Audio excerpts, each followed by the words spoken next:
Hello, welcome back to Sushi Live Loading.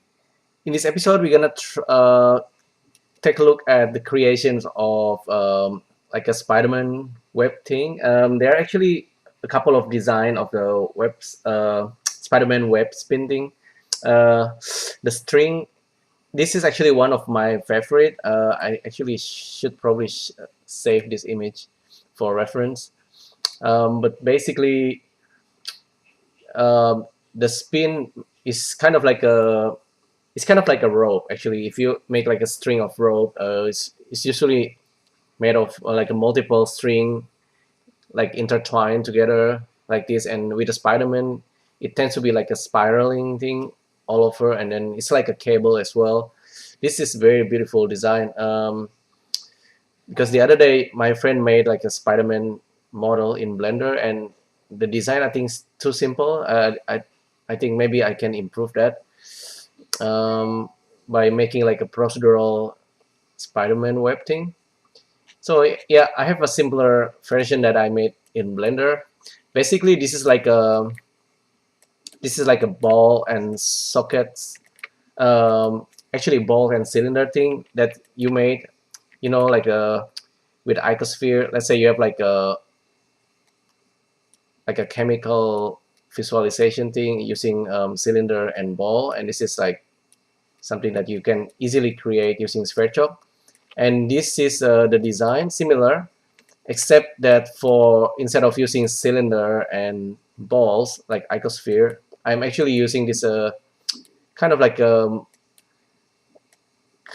wall balls thing.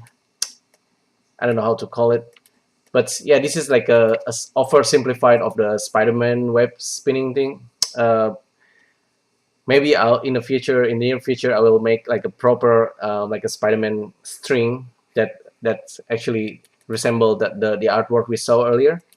This one, I guess, it's kind of all right. It's like a rope and like a knot for every polygon edge.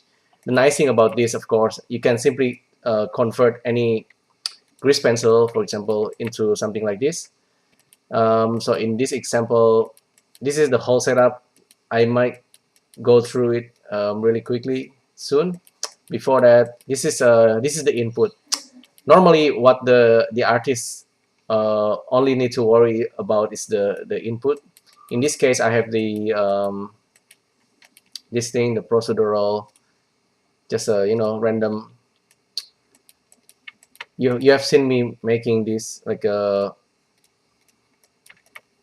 just like a random polygon base using line and vector noise, and the output of this point goes into UV connections, and you get this random looking points. So this is probably okay.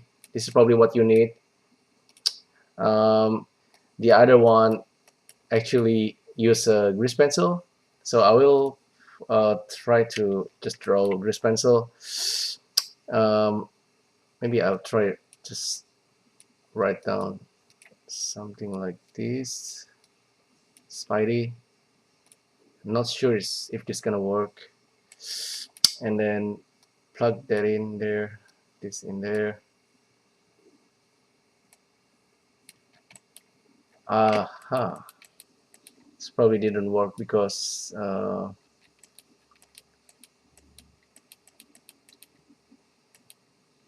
join meshes. Oh, maybe I need to join the mesh somehow here.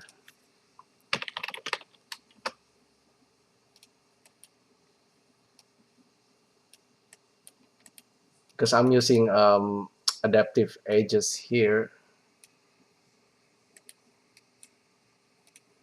Probably not a good idea actually. A single grease pencil should actually work. So this is that's the vertices. This is the edges. Join meshes. No, still doesn't like it. I'll make a simpler grease pencil, just like a spiral. And let's see. Okay, see, this one actually works. We can increase the sampling. So yeah, I guess this is kind of nice. The knot is actually a little bit too large. The knot is actually based on this guy.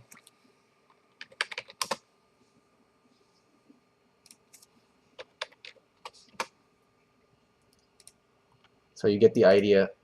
Basically, I'm replacing every points with this kind of intertwined knot, while the edges is replaced by this kind of like a rope, intertwined rope cable thing.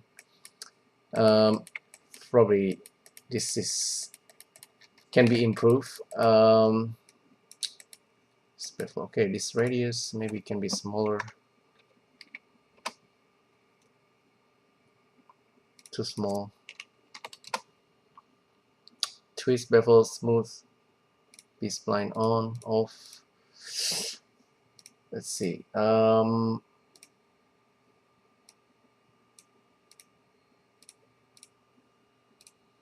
Maybe I can actually scale the matrix here.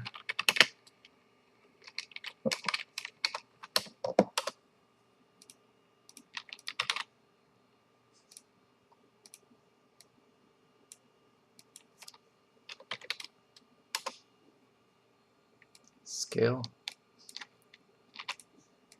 So that's giving extra control.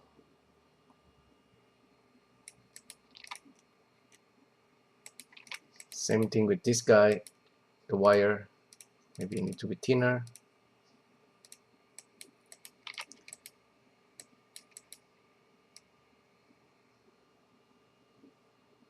So that's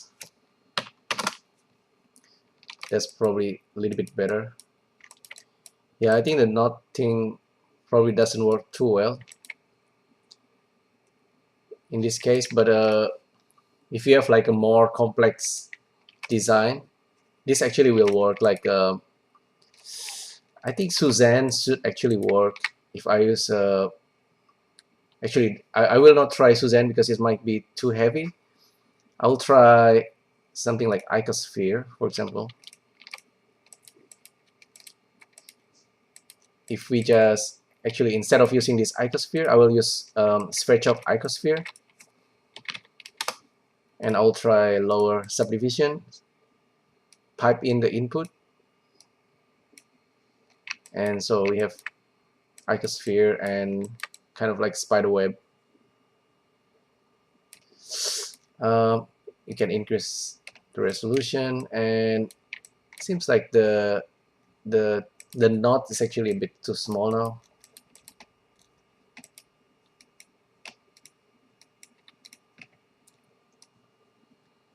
Okay, something like that's a bit better.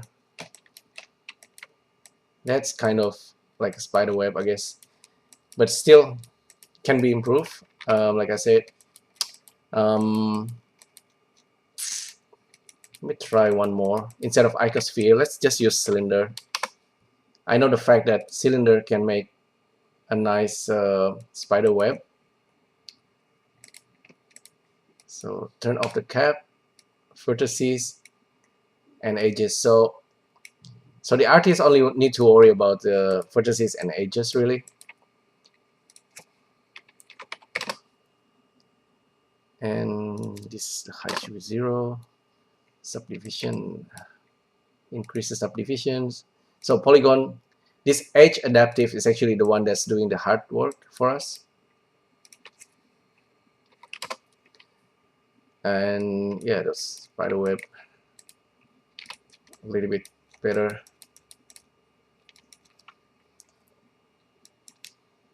0.6. The knot can be better. Spider web can be less perfect than this. 0.1. Randomize input vertices.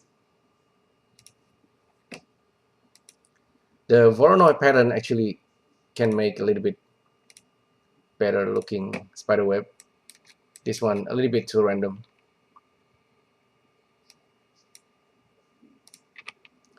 Okay, so it's easy enough, right? This is the whole design. All you need to worry about is about the input, whether it's grease pencil or whatever polygon you pipe it in. As long as it has the vertices and edges, it will work with this whole setup. So the setup itself, like I said, it's not too complicated. It's just one for the knot and one to replace the edges, and adaptive edges is doing all the job. Of course, so the recipient is the input, the donor is the one that we need to take care of. The donor itself is just like lines with this some random input and matrix apply. This is actually creating duplicates. Imagine you have a single edge and this one is kind of like resembling it over and over again, so kind of making like a multiple line like that. That's for the edge, and it's actually randomized per edge, so there is no exactly the same edge for each one of them. And on top of that, I also have this knot. The knot itself, very simple, just random vector, randomized input, connect to UV connections. I smooth it somehow and then plug into polyline viewer. The output is going to be polygon curve. You can actually combine all of them into a single objects. They're all just curve. I'll show you. So I can select all of them. Control J. It's a single object, very efficient, and it's just a curve. Once it is joined into a single curve, you can easily use this blender curve and then just make adjustment.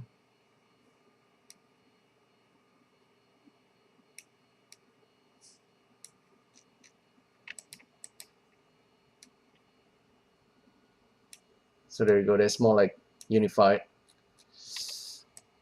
I think this knot can be improved, but other than that, oh yeah, the spinning thing. If I have to redesign this in the future, I don't mind the wire thing. I think the wire thing looks pretty cool. I just need to add the one like that kind of spiraling through. Yeah, other than that, I'm pretty okay with this. So that's pretty much it. That's how you create a Spider-Man web tangle thing using Spatial add-on in Blender. This can be improved. Just let me know if you know the most efficient way to create the spinning spiraling thing. But I think when the Spider-Man actually kind of shoot out the spider web thing, it's actually kind of straight, and so we don't need to have the knot. The knot is good for this kind of more intricate design, but if it's just a single line, I can easily just add a spiraling thing. So that's kind of completed. So that's pretty much the story. Let me know what you think. If you have ideas or feedbacks to improve this, let me know. Any questions, I also try to answer. Thanks again for tuning in. I'll see you in the next video. Bye.